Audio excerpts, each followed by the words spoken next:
बिस्मिल्लाहिर्रहमानिर्रहीम। अस्सलाम वालेकुम नाज़रीन, आप यूट्यूब चैनल देख रहे हैं। मैं इमरान खान हूँ। आज एतवार का दिन है और एतवार का दिन होने के बावजूद बहुत सारी डेवलपमेंट्स हो गई। एक तो खैबर पख्तूनख्वा असम्बली का इजलास होना था और सच्ची बात तो यह है कि खैबर पख्तूनख्वा के अंदर पाकिस्तान तहरीक इंसाफ की हुकूमत नहीं चाहती कि वो किसी भी सूरत में हलफ ले मखसूस नशस्तों के हवाले से नए जो उम्मीदवार आ गए हैं या जो बाकी पॉलिटिकल पार्टीज़ की ख़वातीन आ रही हैं उनका हलफ लें। वजह यह है कि वो ये समझते हैं कि ये उनका अपना हक था, लेकिन मुझे ये फिक्स मैच टाइप लग रहा है। यानी ये ऑब्वियस था कि ये हलफ नहीं लेंगे और उसका तरीक़ाकार ये बनाया गया कि जब सारे इकट्ठे हुए तो एक हुकूमती रुकन ने खड़े होकर कह दिया कि जी यहाँ पे कोरम पूरा नहीं है। जब स्पीकर अंदर जा रहे थे इजलास के लिए तो तभी मीडिया को इस बात का पता था कि जब स्पीकर अंदर पहुँचेंगे तो कोरम की निशानदेही कर दी जाएगी और स्पीकर चंद दिनों के लिए इस इजलास को मुलतवी कर देंगे। और इजलास मुलतवी होने की वजह से मखसूस नशस्तों वाले हलफ उठा नहीं सकेंगे और सेनेट के इलेक्शन में वोट डाल नहीं सकेंगे। जब हलफ नहीं उठाएंगे तो वोट नहीं डालेंगे। लेकिन एक तरफ पाकिस्तान तहरीक इंसाफ की ये सियासत है और उनकी अपनी सोच है, दूसरी तरफ हुकूमत की भी अपनी सियासत है और उनकी अपनी सोच है। लेकिन इंटरेस्टिंग बात यह है कि हुकूमत को इस वक्त अदालत की सपोर्ट भी हासिल है, इलेक्शन कमीशन की सपोर्ट भी हासिल है और मिलिट्री एस्टेब्लिशमेंट की सपोर्ट भी हासिल है सबसे बढ़ के। लिहाजा उनका अगर सियासी दाव कमज़ोर भी होता है फिर भी लग जाता है। वजह यह है कि पीछे बूस्टर बड़ा ज़बरदस्त लगा हुआ है कि एक मिलिट्री एस्टेब्लिशमेंट की सपोर्ट है, अदलिया की सपोर्ट है, इलेक्शन कमीशन जो है वो उनके घर की लॉन्डी बना हुआ है, तो वो सारी चीज़ें उन्हें मिल जाती हैं।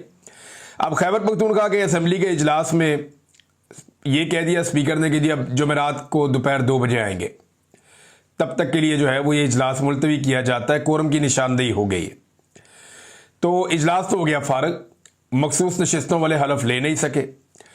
तो फिर फौरी तौर पे इलेक्शन कमीशन ऑफ पाकिस्तान ने, यानी इलेक्शन कमीशन कितना चौकस है कि एतवार वाले दिन बैठा हुआ था कि ये हलफ होता या नहीं होता, और एतवार वाले दिन फौरी तौर पे इलेक्शन कमीशन ने एक लेटर भी लिख दिया। यानी एक तरफ सुप्रीम कोर्ट ऑफ पाकिस्तान का फुल कोर्ट का फैसला आता है, 1 साल तक इलेक्शन कमीशन उस पर अमल दरामद नहीं करता।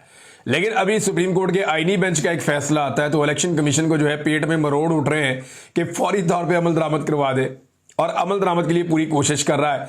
निगरानी के लिए इलेक्शन कमीशन एतवार वाले दिन भी बैठा हुआ है कि ये माले गनीमत जब तक नहीं बांटा जाएगा तब तक मैं बैठा हूं निगरानी पे। और जब उन्होंने देखा कि वो नहीं हो रहा तो फिर उसके बाद उन्होंने फौरी तौर पर chief justice Peshawar high court को एक लेटर लिखा। Chief justice Peshawar high court जो है वो नए आए हैं और ये वो chief justice Peshawar high court है जिन्हें तैनात किया गया है 26वीं आईनी तरमीम के बाद पाकिस्तान पीपल्स पार्टी और PMLN इनकी मर्जी से। यानी ये पॉलिटिकल बुनियादों पे तैनात होने वाले चीफ जस्टिस में से एक है, जैसे सरफराज डोगर साहब हैं, जैसे आलिया नीलम साहिबा हैं। इसी तरह ये एक chief justice Peshawar high court के भी जो रवायती सियासी जमातें हैं जैसे कि पीपल्स पार्टी PMLN, ये उनके करीबी समझे जाते हैं। पीपल्स पार्टी से तो इनका बड़ा गहरा ताल्लुक माजी में रहा भी है और वहीं पीपल्स पार्टी का गवर्नर भी है। तो फौरी तौर पे इलेक्शन कमीशन ऑफ पाकिस्तान ने राब्ता किया हाई कोर्ट से, पेशावर हाई कोर्ट से, और इलेक्शन कमीशन ने जो इसके ऊपर एक प्रेस रिलीज जारी की है वो ये कहते हैं कि आज खैबर पख्तूनख्वा असम्बली में ख़वातीन और अक़लियती नशस्तों के मुंतखब अरकान ने अपने ओहदों का हलफ नहीं लिया। इस हवाले से इलेक्शन कमीशन ने चीफ जस्टिस हाई कोर्ट को एक मुरासला अरसाल किया जिसमें दरख्वास्त की गई कि मुनासिब फर्द को हलफ बर्दारी के लिए नामजद कर दें। किसी और बंदे को नामजद करें, असेंबली में हलफ नहीं हो रहा, वो ये कह रहे हैं। और अब गवर्नर खैबर पख्तूनख्वा को नामजद कर दिया। अच्छा, चीफ जस्टिस भी बैठे हुए थे इतवार वाले दिन, उन्होंने भी आइडिया था कि जनाब, यानी सारे निगरानी में बैठे हुए थे कि माले गनीमत जब तक बांटा नहीं जाएगा तब तक घर कोई नहीं जाएगा। और अगर ये सारे बैठे हुए हैं तो इसका मतलब है मिलिट्री एस्टेब्लिशमेंट ने बैठाया हुआ है ना, चाहे इलेक्शन कमिश्नर को बैठाया हुआ है, चाहे चीफ जस्टिस को बैठाया हुआ है, बेचारे सारे बैठे हुए ड्यूटी कर रहे हैं छुट्टी वाले दिन भी, और वहां कोरम की निशानदेही होगी। तो इन्होंने फौरी तौर पे एक लेटर लिखा, इलेक्शन कमीशन ने हुक्म का तामील किया, लेटर लिखा चीफ जस्टिस को, चीफ जस्टिस ने लेटर लिखा और बताया जनाब कि ये अब गवर्नर जो है उनको अपने नामजद कर दिया और वो हलफ लेंगे। और साथ ही उन्होंने कहा कि गवर्नर खुद हलफ बर्दारी करेगा और इसका फैसला वो खुद करेगा कि कब उसने हलफ लेना है। जबकि कल जिरगा हॉल में सेनेट इंतखाबात का अमल सुबह 11 बजे शुरू होगा। इस दौरान इलेक्शन कमीशन ने IG Khyber Pakhtunkhwa, chief secretary और IG फ्रंटियर कांस्टेबलरी को, अब तो वो फ्रंटियर कांस्टेबलरी नहीं है, अब तो वो फेडरल फोर्स है, फुल प्रूफ सिक्योरिटी इंतजाम के हवाले से हदायत जारी कर दी ताकि किसी भी नाखुशगवार वाक़े से बचा जा सके। तो नाज़रीन, ये है जनाब पूरी कहानी कि किस तरह से इलेक्शन कमीशन ने रोल प्ले किया, किस तरह से जो है वो वहाँ पे chief justice Peshawar high court ने रोल प्ले किया, और फिर गवर्नर हाउस ने भी तो अपना किरदार अदा करना था। गवर्नर हाउस ने फौरी तौर पे अपना किरदार अदा करते हुए ये बता दिया कि शाम 6 बजे मखसूस नशस्तों के हवाले से हलफ ले लिया जाएगा। अब ये एक ना, ये ऑब्वियस है, ये नशिस्तें तो मान ली थी गंडापुर साहब ने और बाकी सब लोगों ने कि ठीक है हम इन नशिस्तों को मानते हैं। ये नशिस्तें मान गई उन्होंने। पाकिस्तान तहरीक इंसाफ ने पीडीएम की जमातों को 5 सेनेट की सीटें ऑफर की थी। अगर ये ना मानते तो ऑफर करने की जरूरत ही नहीं थी, उनकी तो एक भी सीट नहीं निकलती थी सही तरह से। हाँ, ये है कि वहां पे निकल आती थी 1-2 सीटें, लेकिन यहां तो एक भी सीट नहीं निकलती थी सही तरह से। तो 11 में से 10 तो वो जीत जाते थे। जनरल नशिस्त में शायद एक आधी निकल आती, लेकिन 11 में से 10 पाकिस्तान तहरीक इंसाफ जीत सकती थी अगर मखसूस नशिस्तें उन्हें मिल जाती। लेकिन जो 4 इजाफी सीटें देने का गंडापुर ने फैसला किया, उसका मतलब यह है कि उनके दिमाग में था कि ये मखसूस नशिस्तें गई और ये उनकी हैं। तो ये ऐसा लगता है कि एक अंडरस्टैंडिंग है कि हमने हलफ लेना नहीं, आप हलफ ले लें और कर लें, बस जैसे काम चलता है चलाएं। दिखाई तो ऐसा ही दे रहा है। अब सुबह इलेक्शन है और सवाल से दावे किए जा रहे हैं कि जनाब बड़े बंदे काबू कर लिए गए हैं, और जो पैसे वाले उम्मीदवार हैं वो तो इलेक्शन हारने वाले नहीं है। जो पैसे वाले उम्मीदवार हैं वो तो इलेक्शन जीतेंगे। तो मखसूस नशिस्तें भी होगी, सेनेट इलेक्शन भी हो गया। अब कल सुबह सेनेट इलेक्शन है, उसका नतीजा क्या निकलता है वो आपके सामने आ जाएगा।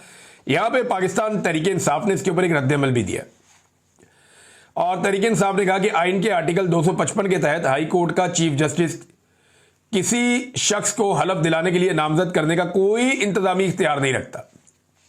उन्होंने कहा गैर आईनी है, क्या फर्क पड़ता है, गैर कानूनी है तो क्या फर्क पड़ता है, मुल्क कौन सा आइन और कानून पे चल रहा है, ना मुल्क में आइन है ना कानून है, तो आप कौन सी गैर आईनी गैर कानूनी बात कर रहे हैं। यानी आप जाएंगे अपील करेंगे, आईनी अदालत में जाएंगे, वहां पे जस्टिस अमीनुद्दीन खान बैठे हुए हैं, वो कहेंगे ठीक है जी ये हलफ हो गया बस। तो ये अब आइन और कानून या अदालत और इंसाफ और दस्तूर वो इस मुल्क के अंदर एक किस्सा पारीना हो गया। अब ये मुल्क जिसकी लाठी उसकी भैंस। अवाम को अगर कभी इंसाफ चाहिए और कभी वो मुल्क को ठीक ट्रैक पे लाना चाहते हो, जब उनका दिल करे तो वो बाहर निकल के डंडा हाथ में उठाएं और सबको सीधा कर दें। अब ये काम सिर्फ पाकिस्तान की अवाम कर सकती है और कोई नहीं कर सकता। अदलिया भी फारिग हो गई, सियासतदान भी फारिग हो गए, इवन पाकिस्तान तहरीक इंसाफ से लोग उम्मीद रखते थे, उनकी लीडरशिप की हालत भी सबने देख ली। अवाम जोर लगाती रहती है, ये अवाम पे ही निसार है। जेल में एक आदमी डट के बैठा हुआ है और उसके लोग उसके साथ खड़े हुए हैं, आम पाकिस्तानी लोगों पे ये इस बात का इन्हिसार है कि लोग इस मामले को कहां लेकर जाते हैं। लोगों पे इन्हिसार है कि वो इंसाफ के लिए किस हद तक जाते हैं। बहरहाल पाकिस्तान तहरीक इंसाफ ने बताया आइन के आर्टिकल्स और कवानीन का हवाला देते हुए कि ये गलत इस्तेमाल किया गया है कानून का। इलेक्शन कमीशन ने भी गलत किया है, चीफ जस्टिस ने भी गलत किया है। हम chief justice of Pakistan justice Yahya Afridi साहब से गुजारिश करते हैं कि इस मामले का फौरी तौर पर नोटिस लें और जमहूरी अमल में गैर आइनी अदालती मुदाखलत को रोकने में अपना आइनी किरदार अदा करें। तो वो तो छुट्टी पे होंगे, आज एतवार का दिन है। एतवार के दिन, छुट्टी वाले दिन या लेट नाइट अदालत सिर्फ वो लगेगी जिसको एस्टेब्लिशमेंट लगाना चाहेगी। एस्टेब्लिशमेंट जब चाहेगी अदालत लगेगी और इंसाफ देगी, जब एस्टेब्लिशमेंट नहीं चाहेगी तो अदालत नहीं लगेगी और इंसाफ नहीं देगी।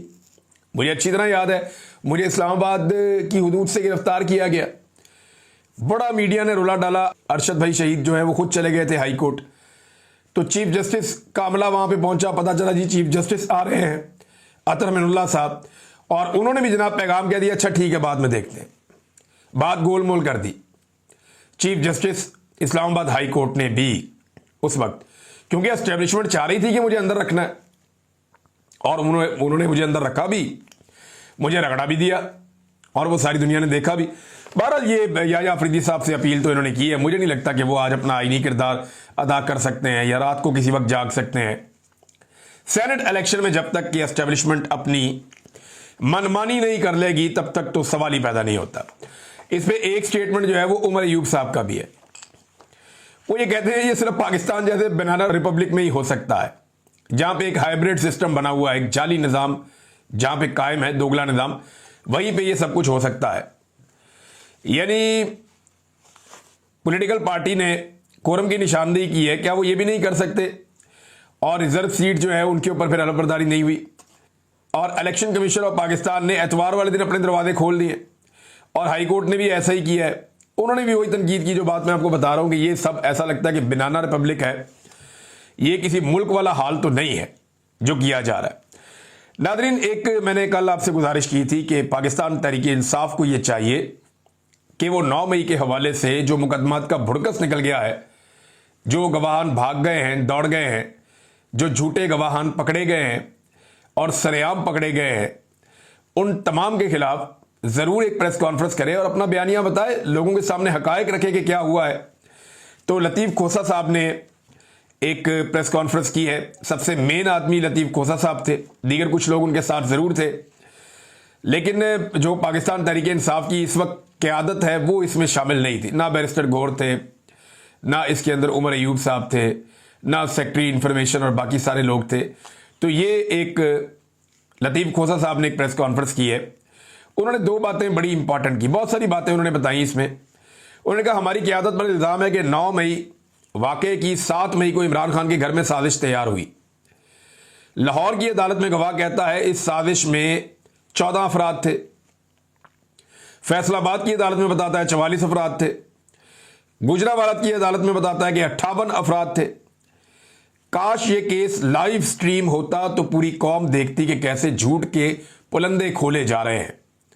कानून के मुताबिक एक वकुआ की एक FIR हो सकती है, यहां दर्जनों FIR हुई हैं। हमने इस हवाले से केस किया हुआ है जो हाई कोर्ट में पेंडिंग है। 6 महीने से समाअत नहीं हो रही क्योंकि 26वीं तरमीम के जरिए अदालतें उनके ताबे हो चुकी हैं। इसके अलावा उन्होंने कहा 9 मई से लेकर 12 मई तक इमरान खान सरकारी तहवील में थे।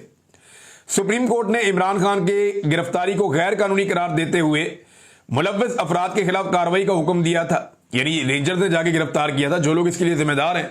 सुप्रीम कोर्ट ने कहा था इनके खिलाफ कार्रवाई की जाए क्योंकि इस आदमी की गिरफ्तारी से पूरे मुल्क के अंदर क्या हालात पैदा हो गए हैं। तो कार्रवाई का हुक्म दिया था। आज तक उनके खिलाफ कोई कार्रवाई नहीं हुई, जबकि इमरान खान के खिलाफ सैकड़ों केसेस बना दिए गए हैं। यह भी लतीफ़ खोसा साहब ने कहा। नाज़रीन, एक और अफसोसनाक वाकया हुआ है। बलूचिस्तान से जो खवातीन एहतजाज करने के लिए आई हैं उनका बार बार रास्ता रोका जाता है। इस्लामाबाद पुलिस की जानिब से खारदार तारे लगा दी गई हैं। एक मरतबा फिर हमें हरासा किया जा रहा है। ये नादिया बलोच साहबा ने रिपोर्ट किया। प्रेस क्लब की तरफ बढ़ने और एहतजाज करने के लिए हमें नहीं छोड़ा जा रहा। इस्लामाबाद पुलिस हमारे साथ मुजरिमों और दुश्मनों जैसा बर्ताव रख रही है।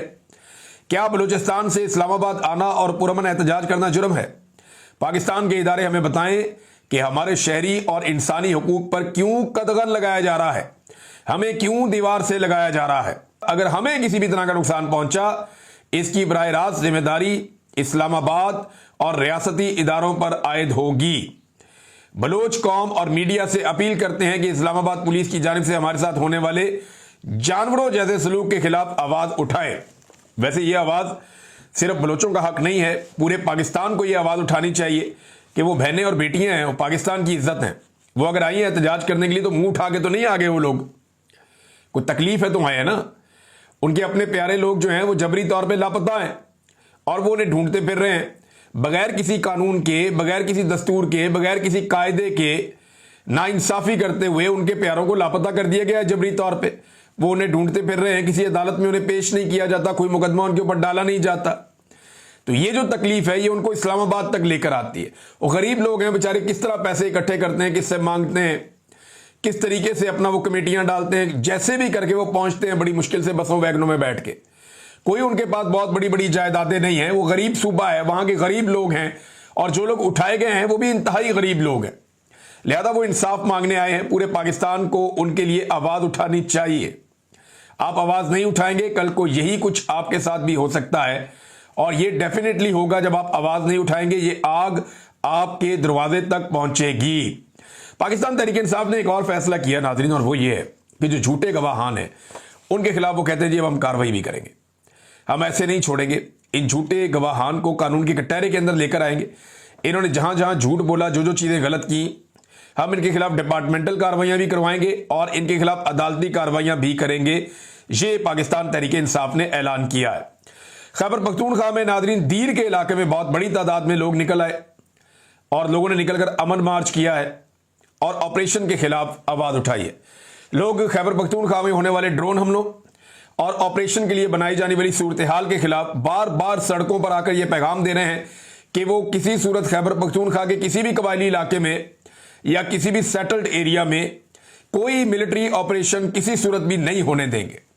लोग इस बात के ऊपर पूरी तरह से आमादा हैं और वो ये समझते हैं कि मिलिट्री ऑपरेशन उनके लिए सिर्फ तबाही लेकर आता है। अमन का कोई रास्ता उस मिलिट्री ऑपरेशन से नहीं निकलता पाकिस्तान की सरजमीन पर। तो अच्छा, मैं एक और चीज नोट कर रहा हूं कि पाकिस्तान तहरीक इंसाफ के सबसे बड़े इज्तिमात हुआ करते थे, लेकिन अब खैबर पख्तूनख्वा में जो बड़े इज्तिमात हैं वो अमन मार्च वालों के, उसमें क्योंकि सारी पॉलिटिकल पार्टीज शामिल होती है ना, पीटीआई भी होती है, एएनपी भी होती है, फजलुर रहमान साहब की पार्टी के लोग भी आते हैं, जमात इस्लामी के भी आते हैं, बाकी सारी पॉलिटिकल पार्टीज के लोग भी आते हैं। तो ये लोग बगैर किसी पॉलिटिकल एजेंडे के निकलते हैं एहतजाज करने के लिए। एक पॉलिटिकल पार्टी का एजेंडा नहीं होता। तो ये बहुत बड़ी तादाद में इकट्ठे होना शुरू हो गए हैं ऑपरेशन के खिलाफ, और पाकिस्तान तहरीक इंसाफ भी अपनी आहिस्ता आहिस्ता तहरीक को ऊपर कर रहे हैं, उठा रहे हैं। लाहौर में एतवार वाले दिन आपको पता है कि रैलीज निकलती हैं, हर एतवार को निकलती हैं। तो इस मरतबा जो है वो गैर मामूली सूरत हाल हमने देखी है लाहौर में, यानी गैर मामूली जो है वो एहतजाजी रैली पाकिस्तान तहरीक इंसाफ की निकली है, और छोटी रैलीज भी बहुत सारी निकली हैं लाहौर में, और इसमें सनम जावेद बड़ा इंपॉर्टेंट रोल प्ले करती हैं और दीगर बहुत सारे लोग हैं। अब्बाद फारूक ने आज एक जगह पे रैली निकाली है, कुछ और लोगों ने रैलीज निकाली हैं अपने अपने इलाकों में। तो ये लाहौर गैर मामूली तौर पे बाहर आ रहा है, और ये बार बार इस बात का ऐलान कर रहा है कि नवाज शरीफ के लिए अब लाहौर के दिल में कोई गुंजाइश नहीं है। और वैसे भी नवाज शरीफ को और उनके पूरे खानदान को उखाड़ के फेंक दिया था लाहौर ने 8 फरवरी 2024 को। वो ज़बरदस्ती यहाँ पे अपना किला बांध के मुसल्लत हुए हैं जूते पॉलिश करके, अदरवाइज उनके लिए लाहौर में अब कोई गुंजाइश लाहौरियों ने छोड़ी नहीं थी कि वो यहाँ पे सियासत करते। नादरीन, एक खबर मैं पढ़ रहा था, ये बहुत अजीब 2-3 खबरें आई हैं, मैं आपके सामने रख देता हूँ। एक तो ये है कि जजों के बर्तनों में खाना खाने पर जो है वो मुलाजमीन को फारिग कर दिया गया। बड़ी हैरान कुन खबर है, ये अखबारात के अंदर भी छपी हुई है कि मुअज़्ज़िज़ जजेस के लिए मुख्तस बर्तनों में खाना खाने पर, जो जजेस का रेस्ट हाउस है गालिबन जीओआर में है ये, वहाँ जो छोटे मुलाजमीन हैं उनके खिलाफ कार्रवाई कर दी गई है कि जनाब ये बर्तन तो जज साहब का था, इसमें खाना क्यों खा लिया। तो 4 मुलाजमीन ने जजेस के बर्तनों में खाना खाया, जिस पर लाहौर हाई कोर्ट के अंदर इंक्वायरी करवाई गई। 3 मुलाजमीन को जो है वो एक वार्निंग टाइप की दे दी गई है, उनके अमल को नापसंदीदा करार दिया गया या उनके ऊपर हल्का फुल्का का एक्शन लिया गया, जिसको शोकाज टाइप का कहते हैं। जबकि एक जो है वो क्रिश्चियन वेटर थे वहां पे, उनको मिसकंडक्ट का इल्ज़ाम पर बरतरफी का शोकाज जारी कर दिया गया। उनके लिए ज़रा सख्त क्राइटेरिया रखा गया क्योंकि वो क्रिश्चियन थे, ऐसा लगता है। ये बड़ा अफसोसनाक है, बड़ी अफसोसनाक खबर है। एक तो अमीर और गरीब की, बड़े और छोटे की यहाँ पे एक बहुत बड़ी तफरीक पैदा की गई।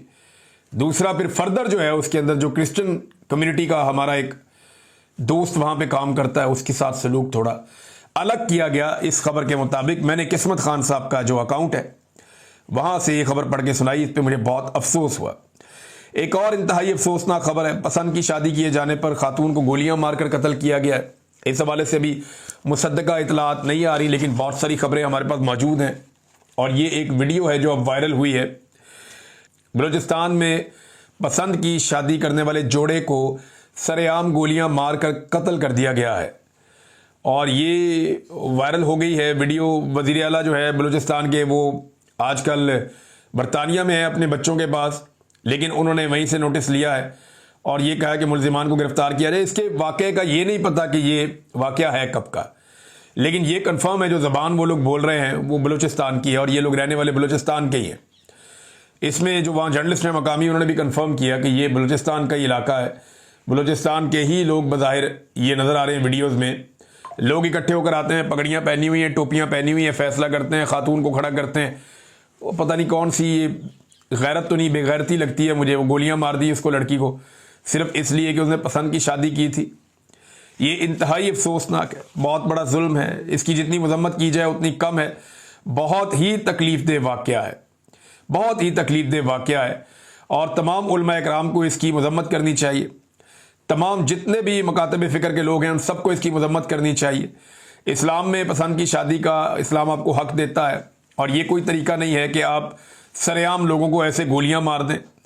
ये तो बिल्कुल एक रियासत की रिट ऐसे चैलेंज होती है। यहां पे रियासत को अपनी अमलदारी शो करनी चाहिए। एक और नादरीन खबर है, बल्कि दो खबरों का एक मिलाप है, मैं दोनों आपके सामने रख देता हूं, आप भी जरा देखें इस हुकूमत का विजन। सर आपका विजन है, याद है ना वो कहा था उसने। और ये टिकटॉकर जो हुकूमत है ये फिर ऐसे ही काम करती है ना। वजीर आजम ने टॉपर तलबा को, जो टॉप करेंगे तलबा, बेहतरीन तालीमी कारकर्दगी दिखाएंगे, उनको इलेक्ट्रिक रिक्शे और लोडर फराहम करने का ऐलान कर दिया कि आप आला तालीम हासिल करने के बाद लोडर रिक्शा चलाएंगे। आप सामान उठाएं, उठाकर रिक्शे में रखें और फिर आप सामान लेकर डिलीवर करें। इनके बच्चे शुगर मिलें चलाएंगे और आप इनकी शुगर की बोरियां जो है वो अपने लोडर पे डाल के लोडिंग का काम करें। यानी ये विजन है यार, हद हो गई वैसे खुदा की कसम। यानी आपको किसी को समझ आती है? दुनिया के किसी मुल्क में आप जाकर बताएं कि वजीर आजम का टॉपर तलबा को, जो टॉप कर रहे हैं तलबा, बेहतरीन तालीम हासिल कर रहे हैं, वो जो टॉप करने वाले तलबा है उनको देते हैं लोग स्कॉलरशिप, बाहर भिजवाते हैं कि जाके पढ़ो, पाकिस्तान का नाम रोशन करो, मजीद तालीम के अंदर कुछ सीखो। वो जो टॉप करने वाले तलबा है उनको इलेक्ट्रिक रिक्शे और लोडर फराम करने का ऐलान, क्या लोडर फराम करेंगे आप जनाब। इसके ऊपर जो है सामान ढोना का काम शुरू करते हैं आप। इससे अच्छा उनको स्कूल ही ना डालते, शुरू से ही खोती रेडी लेके देते उनको। जब वो खोती रेडी से पैसे कमा लेते वो अपना लोडर खुद खरीद लेते।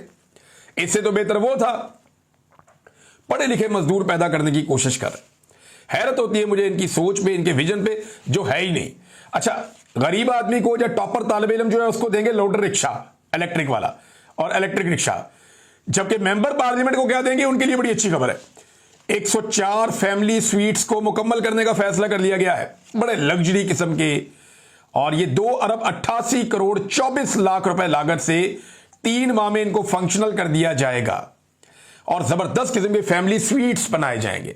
एक कमरा नहीं, फैमिली स्वीट। इनके लिए तो जेलों में भी स्वीट्स होते हैं, ये जाके उनमें रहते हैं, तो फैमिली स्वीट्स इनको बनाकर दिए जाएंगे जहां पे ये पार्लियामेंटेरियन एंजॉय करेंगे। ये है हमारे हुक्मरानों की प्रायोरिटी, ये मुल्क चलाएंगे। ये एस्टेब्लिशमेंट को इस तरह के नमूने पता क्यों पसंद है? क्योंकि वो खुद भी इसी टाइप की हैं। मोटी खोपड़ी है ना, मुल्क का बेड़ा गर्क कर दिया उन्होंने, कभी दिमाग वाले बंदे को आगे नहीं आने दिया। अब तक के लिए इतना ही, अपना ख्याल रखिएगा, अपने इस चैनल का भी। अल्लाह हाफिज़।